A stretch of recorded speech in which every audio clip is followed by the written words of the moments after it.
Olá, meu nome é Milene Vargas, eu sou treinadora em programação neurolinguística e hoje o tema do nosso vídeo aqui vai ser como encontrar o seu propósito de vida. Eu quero te ajudar a fazer com que você de fato encontre a sua missão, o seu lugar no mundo, para o que você veio fazer aqui. Eu não sei se já aconteceu com você, mas comigo já aconteceu de pessoas perguntarem: mas Milene, será que tu vai dar certo nisso? O que tu veio fazer aqui? Ou o que tu vai querer fazer da tua vida?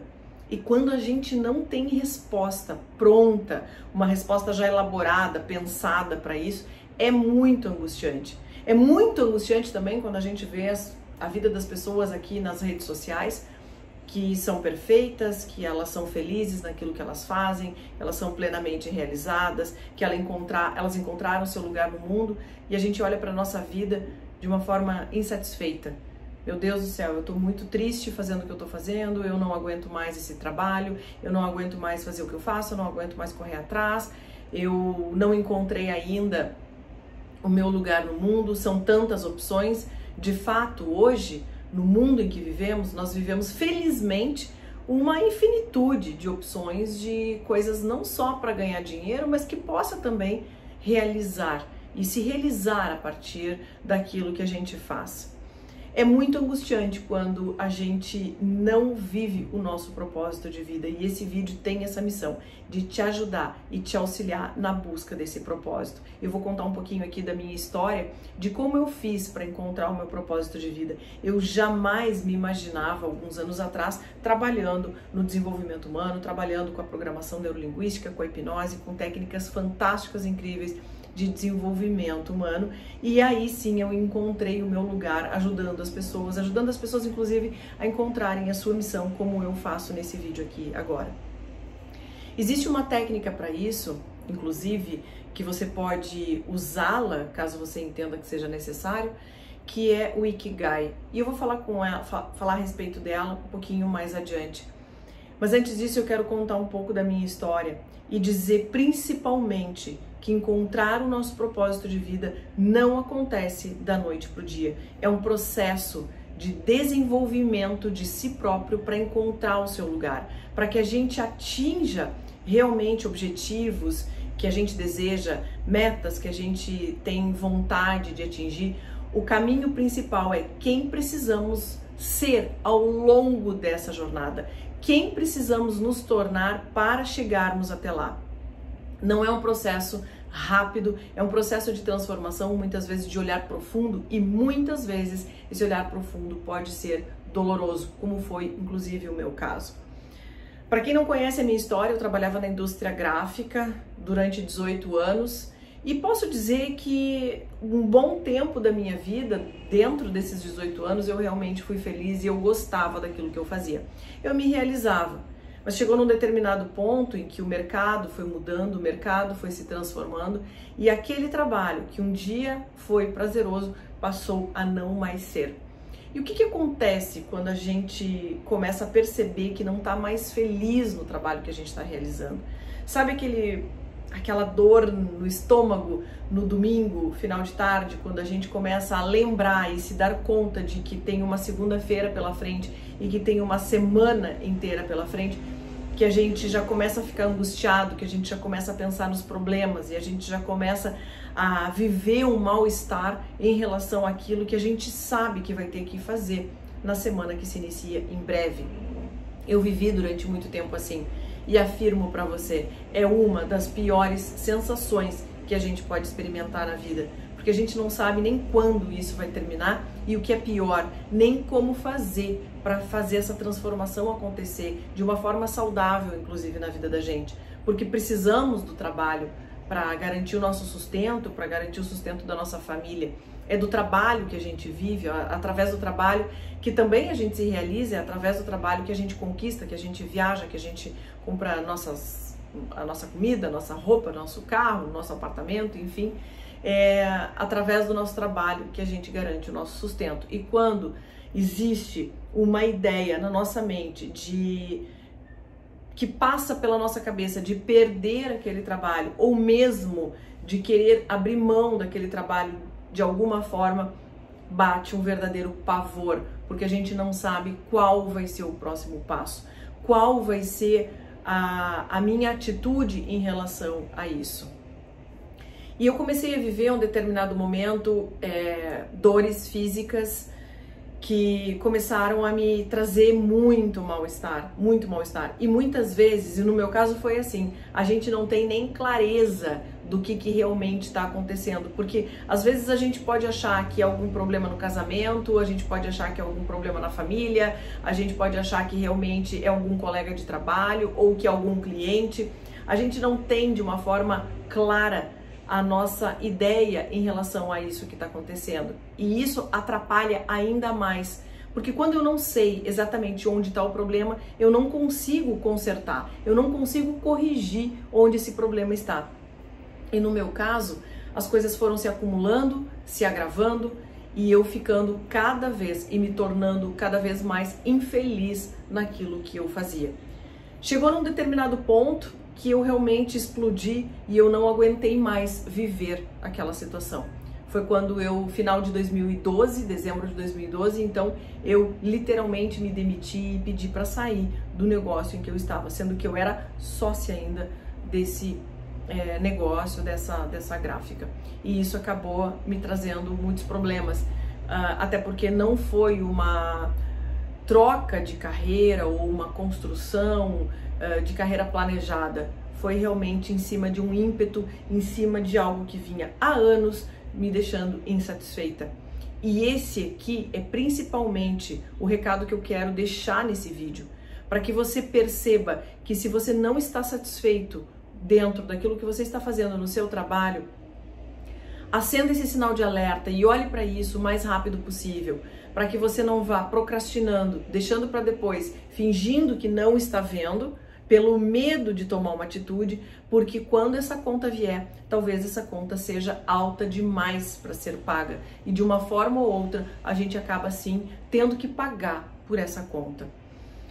Eu decidi fazer a saída, acabei saindo do negócio, mas sem saber para onde eu ia. E eu lembro que o pior dia da minha vida foi o dia em que eu acordei de manhã numa segunda-feira. O meu filho Pedro, na época, tinha 8, 9 anos, e eu chorando numa segunda-feira de manhã. Logo eu, acostumada a uma vida de rotina de trabalho muito puxada, muito intensa, e naquela segunda-feira pela manhã eu estava literalmente de pijama em casa. Quando ele me perguntou: mãe, você não vai trabalhar? Eu disse: não, filho, a mãe não tem mais trabalho. E claro que para ele, eu não sei qual o impacto que aquela frase teve para ele, mas provavelmente o impacto dessa frase foi muito mais para mim do que propriamente para ele. Porque naquele momento eu desconstruí uma identidade que eu havia há muitos anos, há quase 20 anos, formada. E quando a gente perde a nossa identidade daquela profissão que nós desejamos um dia, que nós construímos, que nós estudamos, que nós dedicamos anos àquela profissão, a gente vê a nossa identidade, aquela identidade que levamos tempo para construir, se esvaindo. E esse é um processo doloroso. Sim, porque ninguém constrói, assim como ninguém casa querendo lá na frente pedir o divórcio, ninguém também constrói uma profissão querendo lá na frente abrir mão dela. E naquele momento eu entendi que eu precisava, de fato, e é da minha natureza, de correr atrás, de ir em busca daquilo que eu quero, eu precisava, de verdade, construir um novo caminho para mim, construir novas raízes, desenvolver aquilo que tivesse talvez sido um dom para mim até então e eu não tinha me dado conta, enfim. Eu estava naquele momento aberta e pronta para desenvolver algo. E na época eu tinha 35 anos e a única certeza que eu tinha é que realmente eu gostaria de desenvolver um trabalho, uma profissão que fizesse mais sentido para mim, que eu pudesse contribuir, que eu pudesse ser contribuição, que eu pudesse servir a humanidade de alguma forma. Até então eu já tinha tido uma caminhada, eu já tinha construído, eu já tinha adquirido um certo patrimônio e isso me possibilitava então, a partir daquele momento, abrir a minha cabeça para ir em busca daquilo que eu verdadeiramente desejava. esse foi o primeiro sinal. E se a gente for estabelecer aqui um passo a passo para a gente identificar onde nós queremos chegar, eu te afirmo com toda a categoria e certeza plena e absoluta. Identifica, de fato, onde você quer se posicionar nesse mundo. De que forma que você pode, que você entende que você pode contribuir para uma humanidade melhor, para um mundo melhor e ser contribuição verdadeira na vida das pessoas. Foi então que na época eu fui convidada pelo um ex-companheiro a vender cursos de programação neurolinguística na escola dele. Num primeiro momento eu achei a ideia muito legal e no segundo momento também eu acabei indo. Por quê? Porque trabalhar com programação neurolinguística, ainda que não tivesse nos meus planos, eu achava uma ideia muito interessante, porque eu poderia, a partir de então, estar em contato com técnicas, com ferramentas de autodesenvolvimento, de crescimento, de evolução. Acreditava muito que esse trabalho iria acabar contribuindo para que eu então despertasse para o meu propósito, para que então eu buscasse o meu propósito de vida. E de fato comecei a trabalhar com a programação neurolinguística. E como eu vinha num processo de autoconhecimento muito profundo, já de longa data, estar naquele contexto, estar naquele ambiente foi muito bom para mim. Porque eu comecei a experimentar e perceber que toda a minha trajetória de 18 anos de indústria gráfica havia me servido para que eu utilizasse tudo que eu tinha aprendido até então para contribuir de forma significativa na vida de outras pessoas. Olha que interessante isso. Eu jamais imaginava que 18 anos de indústria gráfica, trabalhando com pessoas, desenvolvendo lideranças, eu iria utilizar todo esse conhecimento de uma forma de lidar com pessoas, de estar em contato com pessoas, ajudando as pessoas a se desenvolverem, ajudando as pessoas a crescerem, ajudando as pessoas, inclusive, a encontrarem a sua missão de vida dentro daquele contexto que nós tínhamos. E então eu comecei a utilizar toda essa minha expertise, toda essa minha bagagem de 18 anos de indústria gráfica no desenvolvimento humano. E eu comecei a testar. E esse é o segundo ponto, a segunda dica, o segundo passo, o segundo caminho que eu te falo para que a gente vá adiante. O primeiro é, de verdade, a gente entender o que eu quero de uma forma geral e ampla ser contribuição aqui no mundo. Com o que eu quero trabalhar? Alguma ideia, não precisa ser precisa, uma ideia geral, uma ideia vaga. Eu quero contribuir para o mundo de alguma forma, mas como? E eu sabia que era através de uma ajuda que eu pudesse dar para as pessoas. Eu ainda não tinha clareza disso, eu ainda não sabia o como fazer, mas eu sabia que eu iria contribuir. Eu já tinha tido uma trajetória, eu já tinha tido várias experiências, eu já tinha tido vários relacionamentos, eu tinha filho, ou seja, eu tinha uma experiência de vida e eu queria usar essa experiência de vida de alguma forma para ser contribuição, para que fosse contribuição na vida de pessoas. E aí, a primeira coisa que eu comecei a fazer foi palestras. Eu comecei a testar, treinar. Eu já havia feito toda a minha formação em programação neurolinguística no Brasil, eu já estava fazendo a minha formação em PNL na Califórnia, na Universidade da PNL de Santa Cruz, e eu comecei a testar e experimentar. Comecei a fazer os atendimentos individuais com a hipnose, com a PNL, comecei a fazer palestras e comecei também a dar aulas de programação neurolinguística nesta escola. E foi algo muito mágico que aconteceu, porque eu comecei a sentir, e esse é o terceiro ponto que eu quero chamar a atenção aqui, o meu corpo começou a sentir que ali era o meu lugar.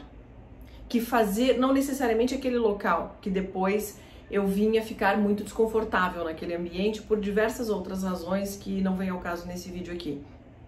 Mas eu comecei a sentir no meu corpo, o meu corpo começou a responder para mim de uma forma saudável, através de um bem-estar, através de uma leveza, através de uau, é aqui, é isso, eu tô descobrindo o meu caminho. Por quê?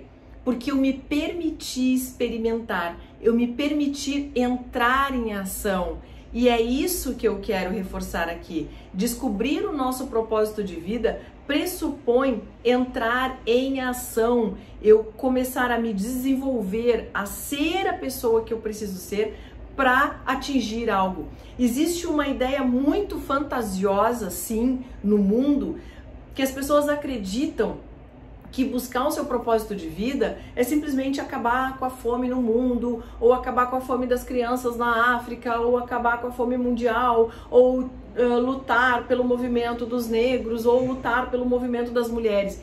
Isto pode ser sim uma causa, mas descobrir o seu propósito de vida não passa obrigatoriamente por isso, e muito menos passa pela descoberta mágica num clique, num estralar de dedos, dizendo assim: uau, descobri o meu propósito de vida, acabei de baixar um espírito aqui, tive a luz que agora eu sei para aquilo que eu quero. Não funciona assim. Não, descobrir o nosso propósito de vida é um processo de introspecção muito profundo. E precisamos estar abertos para isso. Mas para isso a gente precisa ir para a arena, a gente precisa ir para o jogo, a gente precisa se permitir para avançar e para que a gente consiga descobrir qual é o nosso lugar. Não é simplesmente através de uma meditação que uma vez só que eu vá lá e descubra para que eu vim, qual é a minha missão aqui nessa terra. É muito mais profundo do que isso. É realmente um olhar para dentro de si. E nessa minha caminhada eu descobri que quanto mais eu me tornava um ser humano flexível, quanto mais eu me tornava um ser humano próspero, quanto mais eu me tornava um ser humano consciente das minhas ações, das minhas atitudes, dos meus atos, mais eu conseguia avançar na minha jornada profissional nova que estava se abrindo ali. Quanto mais eu me ampliava, quanto mais eu me permitia crescer e me tornar um ser humano melhor, aí sim, cada vez mais os meus caminhos eles se abriam. O propósito de vida passa por quem eu preciso ser, quem eu preciso me transformar, quais são as atividades que eu preciso fazer para então ter aquilo que eu quero, para então atingir o meu objetivo, para então atingir a minha meta. Não é o contrário. Não é, eu vou descobrir agora o meu propósito de vida, eu vou trabalhar e ter coisas. Não, não é assim que o propósito de vida se desenvolve e nasce na vida da gente. É a gente ouvindo e principalmente sentindo, sente o teu corpo. As respostas sempre estão dentro da gente. E o nosso corpo é de uma infinitude de respostas muito grande. A gente é dotado de uma inteligência divina. O nosso corpo, as nossas células o nosso corpo é dotado de uma inteligência divina. E quando a gente se permite ouvir isso, quando a gente se abre para ouvir de fato o que está acontecendo dentro do meu corpo, aí a gente começa a encontrar respostas para isso. Aí a gente começa a ir em busca de um caminho que realmente nos faz feliz. E falando em nos fazer feliz, o que eu quero falar é que a técnica que a gente pode usar para isso é o Ikigai. O Ikigai é uma filosofia japonesa, principalmente vivida no sul do Japão, em que significa razão pela qual a gente levanta todos os dias de manhã, razão pela qual a gente vive, razão pela qual a minha vida vale a pena. Eu tenho hoje muito claro, eu recebo inúmeros directs no Instagram de agradecimento pelos stories que eu faço ou alguma live que eu faço, que possibilita as pessoas ampliarem a sua consciência, ampliarem as suas percepções de vida para que elas consigam viver uma vida melhor, uma vida mais abundante, uma vida mais feliz e mais próspera. E essa ferramenta Ikigai, eu até fiz aqui, gente, para te mostrar aqui, ó, que é um conjunto, é um conjunto de fatores aqui que diz respeito o que você ama fazer, isso é fundamental. A gente precisa de verdade amar muito aquilo que a gente faz, porque a gente vai ter que se preparar muito. Eu preciso ser boa naquilo que eu faço. Não basta simplesmente eu amar, mas eu preciso fazer bem feito. E é por isso que a gente precisa de fato gostar, porque você vai ter que buscar aperfeiçoamento. E é muito chato quando a gente tem que buscar aperfeiçoamento dentro de uma profissão que não traz nenhum prazer para a vida da gente. Junta também com o que você é bom em fazer, ou seja, aquilo que eu amo. Existe aquilo que eu amo fazer, existe aquilo que eu sou boa em fazer. Eu sou muito boa em me conectar com as pessoas, em ouvir as pessoas, em ajudar as pessoas, em motivar as pessoas. Eu amo também fazer isso. E o que é bom para o mundo, ou seja, tem gente que tem muitas ideias legais a respeito daquilo que deseja fazer, daquilo que pode fazer, mas que o mundo não tem necessidade, mas que talvez já tenha sido ultrapassado. É a mesma coisa uma pessoa amar datilografia, ser bom em datilografia, mas o mundo não precisa mais disso. O mundo evoluiu para um outro caminho. A datilografia já não faz mais sentido de existir no mundo de hoje. E aí então vem aquilo que eu sou paga para fazer. E aqui e juntando tudo isso, então a gente encontra o nosso Ikigai, que é uma junção daquilo que eu amo, aquilo que o mundo precisa, aquilo pelo qual o mundo vai me pagar pelo meu trabalho e aquilo que de fato eu sou boa em fazer. E aí eu chamo a atenção justamente pelo seguinte: descobrir o nosso propósito de vida passa também por uma realização financeira abundante. Por que não? Existem muitas pessoas que têm um conceito muito errado de que descobrir o seu propósito de vida não passa pelo dinheiro, que a gente simplesmente faria tudo de graça, sem cobrar nada. Sim, você pode fazer de graça, sem cobrar momentaneamente, ou para alguém, ou para uma pessoa. Agora entenda o seguinte, e eu deixo isso claro, porque eu já vi várias pessoas se perderem nesse caminho de fazer, ser boazinha, ser queridinha, entendendo que essa é a minha missão de vida, porque eu agora descobri a minha missão de vida. E quando elas estão profundamente infelizes, porque elas, quando olham para o filho e o filho pede um tênis ou o filho quer viajar, elas não têm condições de proporcionar isso, um bem-estar, um lazer para a família que elas ali então vivem. Entenda o seguinte, que quando a gente tem uma missão de vida, a gente encontra o nosso lugar no mundo, ajudando o mundo a ser melhor, ajudando as pessoas a se tornarem também pessoas melhores, a gente merece sim ser muito remunerado por isso, porque estamos sendo contribuição para aquela vida, estamos sendo contribuição para aquele mundo. Eu sempre digo o seguinte: se a Coca-Cola merece ser remunerada por um refrigerante que não faz bem para a saúde, imagina alguém que contribui, uma enfermeira, um médico, dentista, advogados, pessoas das mais diversas áreas, professores das mais diversas áreas, terapeutas, coaches das mais diversas áreas que você pode imaginar, que são pessoas que contribuem de uma forma muito positiva, ajudando esse mundo a fazer desse mundo aqui um lugar melhor para viver.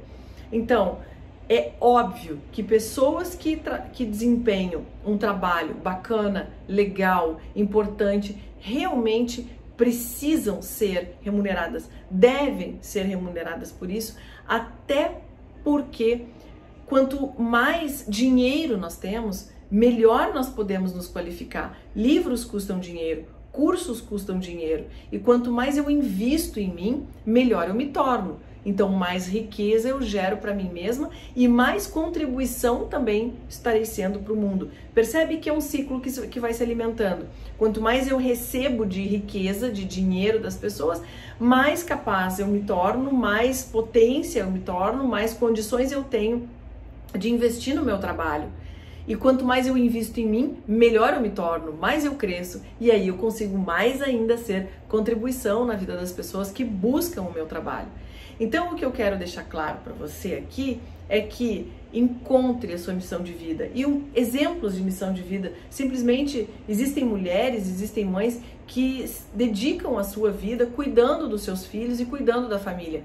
E tá tudo certo. A gente não precisa ser o presidente da República ou o presidente de uma ONG para poder ter uma missão de vida. Muitas vezes, simplesmente eu doar amor para as pessoas que estão próximas a mim pode sim ser uma missão de vida, como eu já falei anteriormente aqui nesse vídeo, um médico, uma enfermeira, um professor, um treinador físico, um advogado, um juiz, ou seja, diversas áreas, um arquiteto, um fisioterapeuta.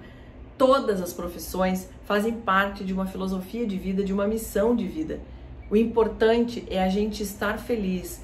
E eu quero te dizer uma coisa, o teu corpo manda todos os sinais que você precisa para saber se você está verdadeiramente no lugar certo, cumprindo com a sua missão de vida, sendo verdadeiramente feliz, honrando a sua história. Eu quero que verdadeiramente você seja feliz, vivendo a sua missão, vivendo o seu propósito. Se você gostou desse vídeo, comenta aqui o que você achou, dá um like, compartilha com pessoas que estão perdidas, com pessoas que querem ter as suas vidas transformadas para melhor, buscando o seu lugar no mundo. É muito confortável quando a gente encontra o nosso lugar no mundo, quando a gente consegue contribuir para a humanidade de uma forma positiva e significativa. Se esse vídeo foi importante para você, te inscreve aqui no nosso canal e até o próximo.